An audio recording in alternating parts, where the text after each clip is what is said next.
नमस्कार दोस्तों, स्वागत है आपका आपके अपने YouTube चैनल पर। आज हम अपना नेक्स्ट चैप्टर कर रहे हैं जिसका नाम है स्मृति यानी कि मेमोरी। अब देखिए, अभी आपको यही पता होना चाहिए कि मेमोरी होता क्या है। तो हम कोई भी चीज़ जब याद रखते हैं, कोई भी चीज़ को जब हम अपने दिमाग में धारण करते हैं तो उसको हम क्या कहते हैं, वो आपकी स्मृति होती है। ठीक है, तो वो क्या होती है, स्मृति होती है। तो अब देखिए, यहाँ पर आपको एक टर्म याद रखनी है, एनाग्राम। ठीक है, क्या याद रखनी है, ये होता है एनाग्राम। एनाग्राम क्या होता है कि व्यक्ति का जो ज्ञान होता है, जो स्मृति जहाँ पर सेव होती है। ठीक है, व्यक्ति का ज्ञान बोल दें या फिर व्यक्ति की जो स्मृति होती है वो जहाँ पर सेव होती है उसे एनाग्राम कहा जाता है। ठीक है, व्यक्ति का जो ज्ञान होता है, व्यक्ति की जो स्मृति होती है वो जहाँ पर सेव होती है उसको एनाग्राम कहा जाता है। ठीक है, अब आपको पता होना चाहिए स्मृति क्या होती है। तो किसी भी घटना का अचेतन मन से चेतन मन में आना। ठीक है, किसी भी घटना का अचेतन मन से चेतन मन में आना स्मृति कहलाता है। ठीक है, तो मैंने आपको यहाँ पर बताया कि एनाग्राम होता है कि व्यक्ति का ज्ञान या जो स्मृति होती है वो जहाँ पर सेव होती है वो आपका एनाग्राम होता है।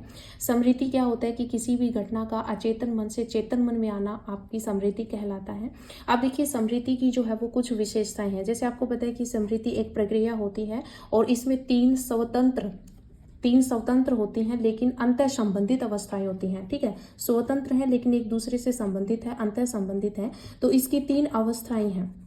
ठीक है, तो देखिए, स्मृति एक आपकी प्रक्रिया है। स्मृति क्या है, एक प्रक्रिया है, लेकिन इसकी जो है वो तीन अवस्थाएं जो कि स्वतंत्र हैं लेकिन अंतर संबंधित है, यानी एक दूसरे से संबंधित है। तो फर्स्ट होती है आपकी कूट संकेतन, जिसको इंग्लिश में कहते हैं एनकोडिंग। सेकंड जो आपकी स्मृति की जो आपकी अवस्था होती है वो होता है आपका भंडारण, जिसको इंग्लिश में कहते हैं स्टोरेज। और थर्ड होता है आपका पुनरुद्धार। ठीक है, पुनरुद्धार बोल सकते हैं, पुनः उद्धार बोल सकते हो। ठीक है, और इंग्लिश में इसको कहते हैं रिट्राइवल। ठीक है, रिट्राइवल। तो आपका यहाँ पर तीन अवस्थाएं हैं। वैसे तीनों अवस्थाएं आपकी स्वतंत्र होती हैं लेकिन एक दूसरे से ये संबंधित होती हैं, अंतर संबंधित अवस्थाएं हैं ये। ठीक है, और आपको पता होना चाहिए कि स्मृति एक प्रक्रिया है जिसमें तीन स्वतंत्र आपकी अवस्थाएं हैं लेकिन आपकी अंतर संबंधित हैं। ठीक है, फर्स्ट कौन सी आपकी कूट संकेतन यानी कि एनकोडिंग, सेकंड आपका है भंडारण यानी स्टोरेज, थर्ड है आपका पुनरुद्धार या रिट्राइवल। ठीक है, अब आपको पता होना चाहिए कि ये क्या होता है। तो देखिए, कूट संकेतन आपकी पहली अवस्था है और इसका क्या तात्पर्य है कि ये उस प्रक्रिया से है। इसका जो तात्पर्य है वो उस प्रक्रिया से है जिसके द्वारा आपकी जो सूचना होती है, जो भी सूचना होती है वो स्मृति तंत्र जो होता है आपके दिमाग यानी कि एनाग्राम जो हो गया, स्मृति तंत्र जो होता है उसमें पहली बार पंजीकृत की जाती है, यानी कि पहली बार जो है वो उसमें आती है। तो कूट संकेतन में आपकी पहली जो स्मृति तंत्र में पहली बार जब कोई सूचना आती है तो हम उसका कूट संकेतन क्यों होगा, क्योंकि हम उस चीज़ को जो है वो आप धारण करोगे, उस सूचना को धारण करोगे ताकि आप उसका पुनः उपयोग कर सको। ठीक है, तो वो कूट संकेतन में हो जाएगा। भंडारण की अगर आप किसी चीज़ को ग्रहण करते हो, कोई भी सूचना जब आपके कूट संकेतन किया गया है उसका, ठीक है, कूट संकेतन किया गया है, फिर उसका भंडारण भी आवश्यक होता है, क्योंकि ताकि आप उस सूचना को जो भी आपने जिस सूचना का आपने कूट संकेतन किया है फिर आप उसको भंडार करोगे ताकि आप आगे भविष्य में उस चीज़ को यूज़ कर सको। फिर पुनरुद्धार हो जाएगा यानी कि रिट्राइवल जो है ये आपकी तीसरी अवस्था हो जाएगी। तो सूचना का उपयोग तभी किया जा सकता है जब कोई व्यक्ति अपनी स्मृति से उसे वापस पाने में समर्थ हो जाता है। ठीक है, यानी कि मान लीजिए कि आपने कोई चीज़ जो है वो उसका कूट संकेतन किया, आपने धारण किया अपने स्मृति तंत्र में, फिर आपने उसका भंडारण कर लिया और फिर आपको कभी भी उस चीज़ की ज़रूरत हुई, कभी भी आपको उस चीज़ की ज़रूरत पड़ी तो आपने उस चीज़ को अपने स्मृति तंत्र से जो वो याद किया। ठीक है, तो उसको जो आपने वापस प्राप्त किया है अपने स्मृति तंत्र से, तो आपका वहाँ पर पुनरुद्धार होता है। ठीक है, जैसे कि आपने कोई समस्या का समाधान किया या आपने कोई निर्णय लिया, तो उन सब में जो है वो आपकी ये चीज़ें जो है वो काम आती हैं। तो आपको बस इतना ही ध्यान रखना है कि आपकी जो तीन अवस्थाएं हैं स्मृति की वो कौन कौन सी है। तो ये आपकी कूट संकेतन है, भंडारण है और पुनरुद्धार है। ठीक है। तो ये तीनों आपको बस याद रखने हैं। अब देखिए यहाँ पर जो है वो स्मृति की कुछ स्टेप्स हैं, यानी कि कुछ, जैसे कि ये तो मैंने आपको बताया कि 3 अवस्थाएं जो है वो कौन कौन सी है, कूट संकेतन हो गया और भंडारण हो गया और पुनरुद्धार हो गया। एक आपके स्मृति का कुछ कर्म भी होता है, ठीक है, स्मृति का कर्म हम बोल देते हैं, ठीक है, स्मृति का कर्म। तो देखिए स्मृति का जो कर्म है वो किस पर आपका यहाँ पर जो है वो संबंधित होता है। तो देखिए सबसे पहले होता है आपका सीखना। सीखना हम अधिगम भी कह सकते हैं या फिर लर्निंग भी कह सकते हैं, ठीक है, लर्निंग। अब देखिए यहाँ पर पहले स्टेज है आपकी सीखना, अधिगम या लर्निंग। तो अगर आप कोई चीज़ भी सीखते हो, तो अगर आप कोई चीज़ सीखोगे तभी आप उस चीज़ को याद कर सकोगे, ठीक है। तो यहाँ पर कर्म में आपका पहला आता है सीखना या अधिगम या फिर लर्निंग, ठीक है। तो अब अगर आप कोई चीज़ सीखोगे तभी आप उस चीज़ को याद कर सकोगे, ठीक है, अन्यथा आप याद भी नहीं कर सकोगे। तो स्मृति के पहले कर्म में आपका क्या आता है, सीखना। सेकेंड आता है आपका धारण करना। धारण करना या फिर आप कह सकते हो ग्रहण करना।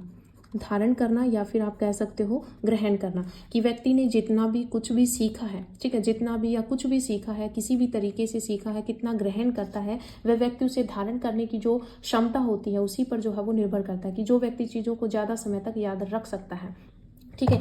यानी कि व्यक्ति ने जो सीखा है उसको किस टाइप से ग्रहण किया है, किस टाइप से उसको धारण किया है, और अगर वो अच्छे तरीके से किसी चीज़ को धारण करेगा तो उस चीज़ को वो ज़्यादा टाइम्स के लिए याद कर पाएगा, ठीक है। तो धारण करना जो है वो आपका मेन रहे, यहाँ पर मेन आपका सेकंड कर्म होता है। पहले आप कुछ चीज़ सीखोगे तो याद कर पाओगे, सेकंड आप अगर किसी चीज़ को अच्छे तरीके से ग्रहण करोगे तो ही आप उस चीज़ को याद रख पाओगे।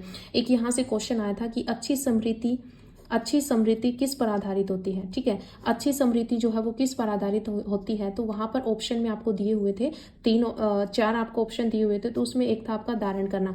तो जो अच्छी स्मृति होती है वो आपकी निर्भर होती है धारण करना पर, आप किस टाइप से धारण करते हो उसी टाइप पर आपकी अच्छी स्मृति जो है वो निर्भर करती है। तो ये क्वेश्चन लास्ट पेपर में आया हुआ है, तो आप इसको अच्छे से याद कर लीजिए कि अच्छी स्मृति जो होती है वो धारण करना पर निर्भर करती है। इसके बाद में जो होता है वो होता है आपका प्रत्याह्वान कह सकते हो या फिर आप रिकॉल कह सकते हो, ठीक है। देखिए आपने कोई चीज़ सीखी, ठीक है, अगर आप कोई चीज़ सीखोगे तो आप उसको याद कर पाओगे, फिर आप उस चीज़ को धारण करोगे तो ही आप उस चीज़ को अच्छी तरह से याद कर पाओगे।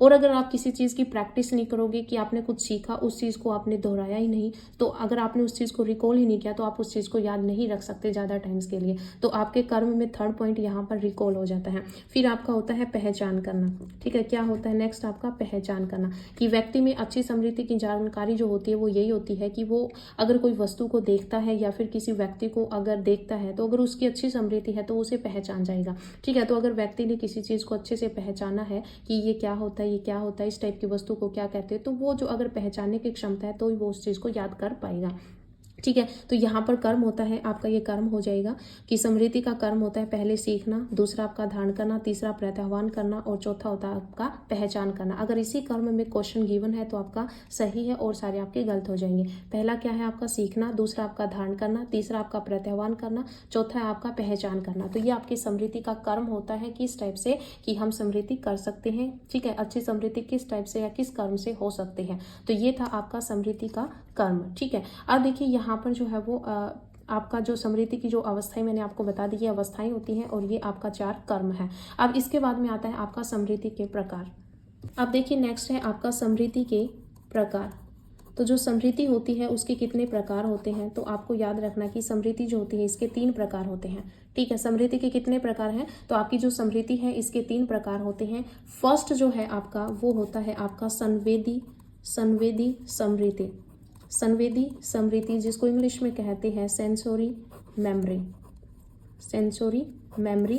सेकंड है आपकी यहाँ पर अल्पकालिक या फिर इसको लघुकालिक भी कह देते हैं, अल्पकालिक या लघुकालिक स्मृति, ठीक है, जिसको इंग्लिश में कहते हैं short term memory, short term memory. Next है आपकी यहाँ पर थर्ड दीर्घकालिक मेमोरी, दीर्घकालिक मेमोरी यानी कि लॉन्ग टर्म मेमोरी। तो देखिए ये होता क्या है, तो देखिए सबसे पहले आपको समझना है कि संवेदी स्मृति क्या होता है। तो देखिए संवेदी सेंसोरी यानी कि जैसे हमने सभी में क्या सेंसोरी जैसे हमने जीन पियाजे की थ्योरी में किया था, सेंसोरी मोटर पीरियड जो था उसमें, तो यानी कि अपनी इंद्रियों से संबंधित। तो यहाँ पर संवेदी स्मृति जो होती है ये आपके इंद्रियों से संबंधित होती है, यानी कि इंसान किसी चीज़ को जो है वो अपनी इंद्रियों के माध्यम से जो है वो उस चीज़ को याद करता है, ग्रहण करता है। कहने का मतलब क्या है, मान लीजिए कि आपको जैसे कि आम का स्वाद नहीं पता, लेकिन आपने जैसे ही आम को देखा उसका स्वाद आपकी स्मृति तंत्र में आ गया, उस चीज़ का स्वाद आपकी स्मृति तंत्र में आया, तो इसका मतलब आपकी यहाँ पर कौन सी स्मृति काम कर रही है, तो यहाँ पर आपकी संवेदी स्मृति काम कर रही है। ठीक है, सेकंड है, और ये जो स्मृति होती है वो सिर्फ 1 सेकंड के लिए ही आप याद कर सकते हो। ठीक है, सेकंड है आपकी अल्पकालिक स्मृति, ये जो है वो कुछ टाइम के लिए आपको याद रहती है, तो आपकी ये जो स्मृति है वो 20 से 30 सेकंड, ठीक है, 20 से 30 सेकंड तक ही आप इस चीज़ को याद रख सकते हो। तो ये आपकी किस में आती है, ये आपकी आती है लघु स्मृति में। ठीक है, किस में आती है, लघु स्मृति में, और इसको जो है वो प्राथमिक स्मृति भी कहा जाता है। क्या कहा जाता है, प्राथमिक स्मृति, यानी कि प्राइमरी मेमोरी भी आपकी अल्पकालिक या लघुकालिक स्मृति को कहा जाता है। इसके बाद है आपकी दीर्घकालिक मेमोरी। तो दीर्घकालिक मेमोरी क्या होती है, वो घटनाएं या फिर वो बातें जो आप लंबे समय तक याद रख पाते हो। ठीक है, ये आप कब तक याद रखते हो, ये आप लंबे समय तक याद रखते हो, ये कुछ समय के लिए आप याद रखते हो, कुछ समय के लिए, और ये कुछ क्षण या पल ही हो सकते हैं। ठीक है, तो यहाँ पर दीर्घकालिक मेमोरी, लंबे समय तक आप इस चीज़ को याद रखते हो। और अब देखिए जो आपकी दीर्घकालिक मेमोरी है इसके भी आगे टाइप हैं। तो देखिए आपके एक साइकोलॉजिस्ट थे जिसका नाम था टल्विंग। ठीक है, क्या नाम था, टल्विंग। तो टल्विंग ने जो है वो आपकी जो दीर्घकालिक मेमोरी जो है इसके 2 टाइप बताई हैं। कौन कौन से टाइप बताए हैं इन्होंने, 2 टाइप बताए हैं, और उन टाइप का नाम है आपका, फर्स्ट है आपका एपिसोडिक, जिसको हिंदी में कहते हैं प्रासंगिक। क्या कहते हैं, प्रासंगिक स्मृति, एपिसोडिक। और सेकंड है आपकी, ये फर्स्ट है एपिसोडिक, और सेकंड है आपकी सिमेंटिक मेमोरी, जिसको हिंदी में आप कह सकते हो अर्थगत स्मृति या आर्थी भी कह सकते हो। ठीक है, तो यहाँ पर टल्विंग नाम का एक साइकोलॉजिस्ट था जिसने आपकी जो दीर्घकालिक मेमोरी जो है इसके 2 टाइप दिए हैं, एपिसोडिक और सिमेटिक। ठीक है, एपिसोडिक यानी कि प्रासंगिक स्मृति क्या होता है कि इस घटना को आप लंबे समय तक याद रखते हो। एपिसोड जैसे कि लंबे समय, एपिसोड जो होते हैं बड़े बड़े। ठीक है, तो लंबे समय तक आप जिस चीज़ को याद रख सकते हो वो आपकी एपिसोडिक में आ जाएगी। और सिस्मेंटिक में आपका क्या आ जाएगा, इसमें आप जो है तथ्यों को, नियमों को भली बात याद रख सकते हो। ठीक है, इसमें आप क्या कर सकते हो, सिर्फ तथ्यों को और नियमों को याद रख सकते हो, तथ्यों और नियमों को। ठीक है, तथ्यों और नियमों को जो है वो आप इस चीज़ में याद रख सकते हो। कहने का मतलब कोई भी आपका सामान्य ज्ञान या आपकी सामान्य जागरूकता होगी उससे रिलेटेड हो गया। जैसे कि मान लीजिए कि आपका यहाँ पर दिल्ली का कोड क्या है, ठीक है, दिल्ली का STD कोड क्या है, या फिर आपकी जो भी तहसील है उसका पिन कोड क्या है, इस टाइप का जो हो गया वो आपका सिमेटिक अर्थगत स्मृति में आता है। इसके अलावा जो इसके 2 टाइप्स और हैं जिनके नाम है आपके यहाँ पर घोषणात्मक। ऑप्शन में आपको देखना है कि किस टाइप की स्मृति के टाइप्स आपको गिवन है, किस टाइप का क्वेश्चन गिवन है, उसी के अकॉर्डिंग आपको यहाँ पर टाइप्स करने हैं। ये आपके टल्विंग ने बताया था, एपिसोडिक और सिमेंटिक। और वैसे दीर्घकालिक मेमोरी के 2 टाइप ये भी हैं, घोषणात्मक मेमोरी और दूसरी है आपकी प्रक्रिया मूलक। आपको सिर्फ याद करना है नाम इनका। ठीक है, घोषणात्मक मेमोरी, घोषणात्मक में आपकी वो स्मृति आती है जो आप तथ्य नाम, जैसे कि इसी में आपके तथ्य नाम जो हो गए उसी टाइप की आपकी घोषणात्मक मेमोरी होती है, जिसमें आप तथ्य वगैरह याद करते हो, जैसे कि 15 अगस्त 1947 को आपका जो है वो भारत आज़ाद हुआ था। और प्रक्रिया मूलक में क्या होता है, इसमें जो कार्य पूरा करने के लिए कुछ कौशल की आवश्यकता होती है। जो आपकी प्रक्रिया मूलक होती है ना, इसमें आपको किसी कौशल की आवश्यकता होती है। ठीक है, आप इस चीज़ को एक्सप्लेन नहीं कर सकते अच्छी तरह से, बस आपको कौशल की जरूरत होती है। जैसे कि आपने साइकिल चलाना सीखा, ठीक है, साइकिल चलाना सीखा, तो इसमें आपको कुछ कौशल की भी जरूरत होती है, आपकी प्रक्रिया मूलक स्मृति में होता है। घोषणात्मक में आपके वही आपका जो आपकी जो तथ्य हो गया, नाम हो गया, तिथि हो गया, तो उस चीज़ों को आप याद करना। ठीक है, आप याद रखना, तिथि, नाम वगैरह याद करना, वो आपका घोषणात्मक में आ जाता है। ठीक है, तो ये आपका घोषणात्मक में हो गया और प्रक्रिया मूलक। तो देखिए मैंने आपको बताया है संवेदी स्मृति में क्या होता है। संवेदी स्मृति जैसे कि आप कुछ 1 सेकंड के लिए इस चीज़ को बस याद रख सकते हो, और ये जो है वो आपकी इंद्रियों से रिलेटेड होती है। जैसे कि मान लीजिए कि यहाँ पर एक उदाहरण ये भी हो सकता है, जैसे बल्ब जल रहा होता है और बल्ब जैसे लाइट चली जाती है, तो जब आप वो बल्ब का जो छाया जो है वो लाइट जाने के बाद भी जब आप फील करते हो, तो वहाँ पर आपका संवेदी स्मृति होता है। अल्पकालिक कुछ 20 या 30 सेकंड के लिए जो है वो आप इस चीज़ को याद रख सकते हो। इसके बाद आपकी आती है दीर्घकालिक मेमोरी, यानी कि लॉन्ग टर्म मेमोरी। ये जो है वो लंबे समय तक आप याद रख सकते हो। इसके 2 टाइप्स जो है वो टल्विंग ने बताए हैं, एपिसोड एपिसोडिक और सिमेंटिक, और दो अलग है इसके, घोषणात्मक और प्रक्रिया मूलक। ठीक है, तो अब देखिए एपिसोडिक में क्या होता है कि आप लंबे समय तक किसी चीज़ को याद रख सकते हो। सिमेंटिक में आपके, और ये जो एपिसोडिक होते हैं ये आपके खुद के व्यक्तिगत जो है वो रिलेट होता है, आपके खुद से संबंधित होता है एपिसोडिक। सिमेंटिक आपका अर्थगत स्मृति होती है, जैसे तथ्य नियमों से संबंधित हो गया कि किसी चीज़ की आपकी जो सामान्य ज्ञान हो गया, आपकी जागरूकता होगी, वो आपकी सिमेंटिक में आती है। और घोषणात्मक में आप किसी चीज़ की तिथि याद रखते हो, दिनांक याद रखते हो, नाम याद रखते हो, वो आपकी घोषणात्मक। प्रक्रिया मूलक में आपको जो है वो उसके साथ किसी कौशल की भी आवश्यकता होती है, जैसे आप साइकिल चलाना सीख रहे हो तो आपके कौशल की भी आवश्यकता होती है, वो आपकी प्रक्रिया मूलक में आती है। इसके साथ ही आपके कुछ टाइप्स और हैं, ठीक है, कुछ टाइप्स और हैं आपकी स्मृति की, या आपने स्मृति के प्रकार बताए, लेकिन कुछ एग्जाम्पल्स और आ जाते हैं आपके, तो वहाँ पर आपको याद रखना है। पहले आपकी है flash bulb memory, flash bulb स्मृति। ठीक है, ये क्या होती है? देखिए फ्लैश बल्ब क्या होती है कि आपको कोई चीज़, कोई घटना जो होती है, कोई घटना जो है, उस घटना की आपको कौन सा दिन था, क्या टाइम था, ठीक है, क्या टाइम था, क्या स्थान था, क्या महीना था, यानी कि हर चीज़ याद है। ठीक है, हर चीज़ याद रहती है, वो होती है आपकी फ्लैश बल्ब स्मृति। ठीक है, जैसे कि आप मान लीजिए आपके बच्चे का जन्म हो गया, या आप अपनी खुद की शादी की सालगिरह हो गई, इस टाइप की कि आप किस महीने में कब कौन से टाइम में जो है वो हुआ था, तो वो जो है आपका फ्लैश बल्ब स्मृति के अंतर्गत आता है। सेकंड है आपका, यहाँ पर आपको याद रखना है व्यक्तिगत स्मृति। ठीक है, व्यक्तिगत स्मृति। व्यक्तिगत स्मृति क्या होती है कि वो स्मृति जब आप किसी व्यक्ति की बातें सुन रहे हो, ठीक है, और आपसे रिलेटेड वो बात आपको याद आ जाए, खुद से रिलेटेड, कि कोई और कोई बात बता रहा है लेकिन वही सेम बात आप खुद के लिए भी जो है वो याद कर लेते हो कि मेरे साथ भी ऐसा हुआ था, तो वो आपका व्यक्तिगत स्मृति में आता है।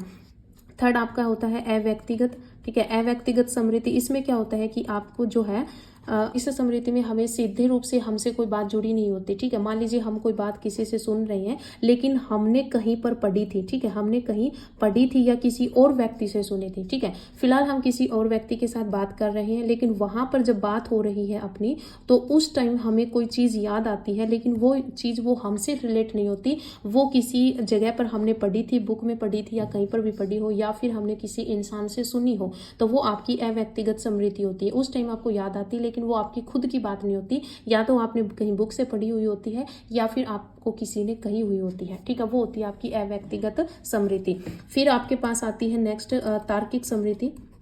तार्किक स्मृति में क्या होता है? तार्किक स्मृति, इसमें जो है वो आपका तर्क वितर्क आ जाएगा। ठीक है, ऐसी स्मृति जिसमें आपने तर्क वितर्क का यूज किया है, तो वो आपकी तार्किक स्मृति में आ जाता है। इसके बाद में आपकी होती है चलन स्मृति। क्या होती है? चलन स्मृति। तो चलन स्मृति में क्या होता है? चलन स्मृति में होता है कि ये बहुत ही, जैसे आपकी लघुकालीन स्मृति जो अल्पकालीन स्मृति थी, उसी टाइप में आपकी ये स्मृति होती है। और ये भी आपकी जो है वो आप 20 से 30 सेकंड के लिए ही बस इसको आप अपने दिमाग में जो है वो रख सकते हो, भंडार कर सकते हो इस चीज़ का। लेकिन इसमें क्या होता है, चलन स्मृति में आप बस 20 और 30 सेकंड के लिए इसको याद करते हो, लेकिन उस टाइम आप उस पर वर्क भी कर रहे होते हो। ठीक है, वर्क भी कर रहे होते हो, ठीक है, उस पर कोई काम भी कर रहे होते हो, तो वो आपकी चलन स्मृति होती है। इसके बाद में आपकी होती है सक्रिय स्मृति। सक्रिय स्मृति में क्या होता है, यानी कि एक्टिव स्मृति। जैसे कि परीक्षा हॉल में बैठा कोई विद्यार्थी, उस टाइम आप पर बहुत ज़्यादा प्रेशर होता है उस चीज़ को याद करने का, तो एग्जाम टाइम में आपकी कौन सी स्मृति होती है? वहाँ पर आपकी एक्टिव स्मृति होती है। और निष्क्रिय स्मृति सक्रिय, और दूसरी हो जाएगी फिर आपकी निष्क्रिय स्मृति। अब निष्क्रिय स्मृति में क्या होती है कि निष्क्रिय स्मृति होती है कि आपको यहाँ पर देखिए, सक्रिय स्मृति में दबाव होता है आपको याद करने का। ठीक है, एग्जाम है, दबाव होगा आपके दिमाग पर किसी चीज़ को याद करने का। निष्क्रिय स्मृति पर आपको किसी प्रकार का दबाव नहीं होता, वैसे ही आपको याद रहता है। जैसे कि किसी आपका नाम हो गया, ठीक है, आपका नाम हो गया, आपका बर्थडे हो गया, आपका रोल नंबर हो गया, इस टाइप से जो है वो आप किसी चीज़ को याद रखने के लिए आप पर दबाव नहीं होता, वो आपको ऐसे ही याद रहती है, वो आपकी निष्क्रिय स्मृति में होता है। ठीक है, तो ये था आपका स्मृति का चैप्टर, और अपना इतना ही चैप्टर है और मोस्ट इंपॉर्टेंट है, क्योंकि यहाँ से एक क्वेश्चन हर बार आता है, तो आप इस चैप्टर को अच्छे से कर लीजिए। तो आज इस वीडियो में इतना ही, मिलते हैं नई वीडियो के साथ। धन्यवाद।